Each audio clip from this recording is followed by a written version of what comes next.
বলো এক সুরে পাকিস্তান যাবে উড়ে। এই পাকিস্তানের এজেন্ডা বাস্তবায়নের একটাকেও পাওয়া গেলে বাংলা পক্ষ তাদের ছাড়বে না একদম।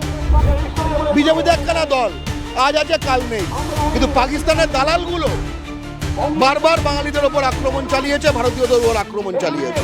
পাকিস্তানিরা এমনভাবে জঙ্গি আক্রমণ ঘটিয়েছে যাতে কিনা ভারতীয়দের মধ্যে বিভেদ ঘটে এবং ভারত আভ্যন্তরীণভাবে দুর্বল হয়ে যায়।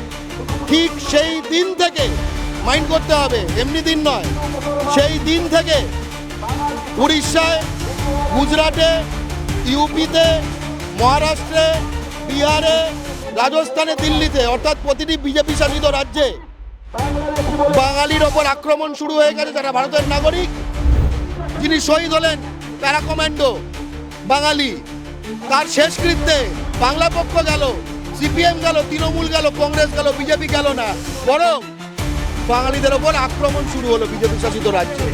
আমাদের কি বুঝতে কিছু বাকি রয়েছে? বাংলা পক্ষ তথা প্রতিটি ভারতীয় ঐক্যবদ্ধ যে পিওকে ভারতে ফেরত আনতে হবে। এবার আমরা দেখতে চাই ভারতীয় সেনা যে পিওকে দখল করবে তাদের পিচ থেকে টেনে নেবে কারা।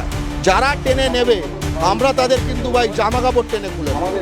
মুকেশ আম্বানির না বাংলা পক্ষের প্রোগ্রামে একটু বডিগার্ড ছাড়া আসা দরকার ছিল, এটাই বলার। অপারেশন সিঁদুর ভারতীয় সেনা লড়ছে, কিন্তু আমরা এখানে অপারেশন বাদুর করে দিতাম। আজকে যে অভিযান তোমরা রেখেছো উৎকল ভবন অভিযান, এর আগেও তোমরা ঠিক একই অভিযান রেখেছিলে, সেখানেও কিন্তু একই মানে যে অভিযোগ ছিল যে ভারতীয় মূলত বাঙালিদের বেছে বেছে তাদেরকে চিহ্নিত করে মারা হচ্ছে। এই যে অভিযান, আজকের এই অভিযানে কি কোনো সুরাহা আসবে?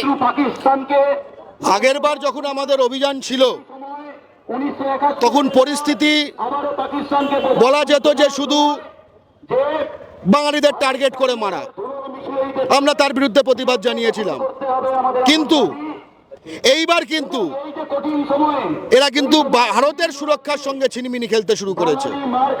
যে সময় পহলগামে পাকিস্তানিরা এমনভাবে জঙ্গি আক্রমণ ঘটিয়েছে যাতে কিনা ভারতীয়দের মধ্যে বিভেদ ঘটে এবং ভারত আভ্যন্তরীণভাবে দুর্বল হয়ে যায়, ঠিক সেই দিন থেকে মাইন্ড করতে হবে, এমনি দিন নয়, সেই দিন থেকে উড়িষ্যায়, গুজরাটে, ইউপিতে, মহারাষ্ট্রে, বিহারে, রাজস্থানে, দিল্লিতে অর্থাৎ প্রতিটি বিজেপি শাসিত রাজ্যে বাঙালির ওপর আক্রমণ শুরু হয়ে গেছে। যারা ভারতের নাগরিক, অর্থাৎ পাকিস্তানের যে ভারতীয়দের মধ্যে বিভেদ করার এজেন্ডা সেটা বাস্তবায়ন শুরু হয়ে গেছে। এবার আর ছাড় নয়, এবার কিন্তু বাংলার মাটিতে এই পাকিস্তানের এজেন্ডা বাস্তবায়নের একটাকেও পাওয়া গেলে বাংলা পক্ষ তাদের ছাড়বে না একদম। আপনি কি বলছেন বিজেপি শাসিত রাজ্যগুলো ইচ্ছাকৃতভাবে বাঙালিদের চিহ্নিত করেই মারছে? শুধুমাত্র বিজেপি শাসিত রাজ্যগুলো বাঙালি চিহ্নিত করে মারছে এবং তার থেকেও বড় কথা ভারতীয়দের মধ্যে বিভেদ ঘটাচ্ছে যখন পাকিস্তান সেই লক্ষ্যটা চায়। কোন পাকিস্তানের দালালকে আর অ্যালাউ করা হবে না। অনেক হয়েছে, অনেক হয়েছে। এবার কিন্তু পাকিস্তানের দালালরা একতরফা ভাবে বাঙালিদের ওপর, ভারতীয়দের ওপর আক্রমণ করবে, আর যাদের রক্তে ভারত স্বাধীন হয়েছে সেই বাঙালিরা চেয়ে চেয়ে দেখবে, তাতে জাতীয় সংগঠন বাংলা পক্ষ দেখবে। এটা হবে না। যারা পাকিস্তানের দালাল, যারা বাঙালিকে আক্রমণ করে পাকিস্তানের এজেন্ডা বাস্তবায়ন করছে, তাদের পশ্চিমবঙ্গে কাজ করার দরকার নেই, তারা পাকিস্তানে গিয়ে কাজ করুক। তারা করাচি পোর্টে গিয়ে মরবো। আপনি কি বিজেপির কথা বলছেন? না, বিজেপি একখানা দল আজ আছে কাল নেই, কিন্তু পাকিস্তানের দালালগুলো বারবার বাঙালিদের ওপর আক্রমণ চালিয়েছে, ভারতীয়দের ওপর আক্রমণ চালিয়েছে। আমরা স্পষ্ট একটা কথাই বলছি, বলো এক সুরে পাকিস্তান যাবে উড়ে। কি বলছি? বলো এক সুরে পাকিস্তান যাবে উড়ে। আচ্ছা দাদা, আমরা যেমনটা অভিযোগ করছি বিজেপি শাসিত রাজ্যে বাঙালিদের চিহ্নিত করে মারছে, অন্যদিকে ভারত পাকিস্তান যুদ্ধ চলছে, সেখানে দাঁড়িয়ে যদি আমরা আমাদের ইতিহাস দেখি, স্বাধীনতা যুদ্ধে সেখানে কিন্তু বাঙালির যে অবদান সেটা অনস্বীকার্য। তাহলে কি বিজেপি শাসিত রাজ্য এটা ভুলে যাচ্ছে যে এই যুদ্ধের পরিস্থিতিতে বাঙালিদের টার্গেট করছে, যে বাঙালি একবার স্বাধীনতা এনে দিয়েছিল? বাঙালিদের তথা নানা ভারতীয়র মধ্যে বিভেদ করার যে প্ল্যানটা নামানো হয়েছিল পাকিস্তানের দালালি করতে, দুঃখের কথা সেটা 24 ঘন্টার মধ্যে তার প্রাণ দিয়ে সম্পূর্ণভাবে নাকচ করে দিয়েছে নদিয়ার তেহট্টের বীর বাঙালি ভারতীয় সেনার 6 প্যারাশুট রেজিমেন্টের কমান্ডো ঝন্টু আলী শেখ। ভাবুন, পাকিস্তানে পহেলগামে জঙ্গিদের বিরুদ্ধে ভারতীয় সেনার অ্যাকশন করতে গিয়ে যিনি শহীদ হলেন প্যারা কমান্ডো বাঙালি, তার শেষকৃত্যে বাংলা পক্ষ গেল, সিপিএম গেল, তৃণমূল গেল, কংগ্রেস গেল, বিজেপি গেল না, বরং বাঙালিদের ওপর আক্রমণ শুরু হলো বিজেপি শাসিত রাজ্যে। আমাদের কি বুঝতে কিছু বাকি রয়েছে?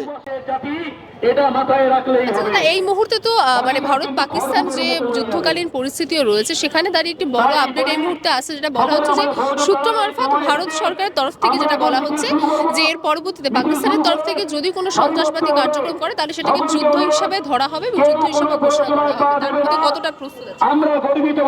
আমরা ভারতের পররাষ্ট্র সচিবের প্রেস কনফারেন্স দেখেছি, এরকম কোনো কিছু আমরা শুনিনি।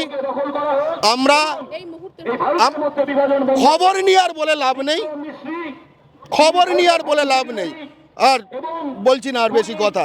নিজেরই রাষ্ট্র তো, থুতুটা নিজেদের গায়েই লাগে, ঠিক আছে? আমরা পররাষ্ট্র সচিবের বিবৃতি দেখেছি, এসব কিছু নেই যে এই ফলে যুদ্ধ লাগবে। আমরা পিআইবি প্রেস ইনফরমেশন ব্যুরোর যে বিবৃতি দেখেছি, সেখানে এসব কিছু নেই। কিন্তু আমরা এটা জানি যে ভারতীয় সেনা পিওকে দখল করতে সক্ষম। বাংলা পক্ষ তথা প্রতিটি ভারতীয় ঐক্যবদ্ধ যে পিওকে ভারতে ফেরত আনতে হবে। এবার আমরা দেখতে চাই ভারতীয় সেনা যে পিওকে দখল করবে তাদের পিচ থেকে টেনে নেবে কারা। যারা টেনে নেবে আমরা তাদের কিন্তু ভাই জামা কাপড় টেনে খুলে নেব। যুদ্ধ চলছে, একদিকে অপারেশন সিঁদুর চলছে, অন্যদিকে আমরা যেটা দেখছি যে কিছু বাংলার কিছু রাজনৈতিক ব্যক্তিত্ব যা বলছেন যে তারা যুদ্ধ চায় না, শান্তি চায়। বাংলা পক্ষ স্পষ্ট বলছে, বাংলা পক্ষ যুদ্ধের মাধ্যমে শান্তি চায়, যুদ্ধের মাধ্যমে শান্তি চায়। কিছু কিছু সময় না, দেখো এখন দ্বিতীয় বিশ্বযুদ্ধের 80তম একখানা বার্ষিকী হচ্ছে, 9 মে 1945, ঠিক আছে? নাৎসিরা যখন আক্রমণ করেছিল, সোভিয়েতরা যদি বলতো যুদ্ধ নয় শান্তি চাই, তাহলে কি হতো? ঠিক আছে, সোভিয়েতরা কি করেছিল? যুদ্ধের মাধ্যমে শান্তি প্রতিষ্ঠা করেছিল, কারণ নাৎসিরা হচ্ছে বর্বর। তেমনি পাকিস্তানিরা বর্বর। বর্বরদের সঙ্গে কোনো শান্তি করে কারা? বর্বরদের সাথে তো শান্তির কোনো বিষয় নেই, বরং পিওকেটি পুরোপুরি ভারতে আনলে তবে শান্তি প্রতিষ্ঠিত হয়ে যাবে, এমনি অটোমেটিক। আমরাও শান্তি চাই, কিন্তু যুদ্ধের মাধ্যমে শান্তি চাই, 1 নম্বর। আরেকটি, আমাদের ভারতের মাননীয় প্রধানমন্ত্রী, উনি একটা অনেক সময় নানা রকম টিপস দেন। একটা টিপস উনি দিয়েছেন, হিন্দি কথা, আপদা মে অবসর, মানে ক্যাচড়ার মধ্যে সুযোগ, মানে যেটা বাঙালিরা বলে এলোমেলো করে দেওয়া, লুটে পুটে খাই। আমরা দেখলাম মাননীয় প্রধানমন্ত্রী নরেন্দ্র মোদী, ওনার মাননীয় বন্ধু গুজরাটি মুকেশ আম্বানি, তার কোম্পানি রিলায়েন্স এই আপদা মে অবসর এই জিনিসটা খুঁজে নিয়ে ট্রেডমার্ক দাবি করেছে অপারেশন সিন্দুর কথাটার। এবং কারণ তার ওইটা দিয়ে তারা জলসা করবে, ওটা দিয়ে তারা সিনেমা বানাবে, সিরিয়াল বানাবে, গান বানাবে, আরও হয়তো আইপিএল ফাইপিএল টাইপের কিছু বানাবে, ঠিক আছে? মুকেশ আম্বানির না বাংলা পক্ষের এই প্রোগ্রামে একটু বডিগার্ড ছাড়া আসা দরকার ছিল, এটাই বলার। আমরা আপদা মে অবসর জিনিসটা কি, ঠিক আছে, বুঝিয়ে দিতাম। অপারেশন সিঁদুর ভারতীয় সেনা লড়ছে, কিন্তু আমরা এখানে অপারেশন বাদুর করে দিতাম কি? আর এরাই আমাদের রাষ্ট্রপ্রেমের জ্ঞান দেবে। হ্যাঁ, অন্য সময় এরাই সব মানে সব মহান ব্যক্তি ভাবা যায়। আমি দেখলাম আরও একা নয়, একটা আম্বানি অ্যাপ্লাই করেছে, একটা কুমার অ্যাপ্লাই করেছে, আর একটা আগরওয়াল অ্যাপ্লাই করেছে। কোনো ঘোষ বোস দাস মণ্ডল কাউকে পেলাম না।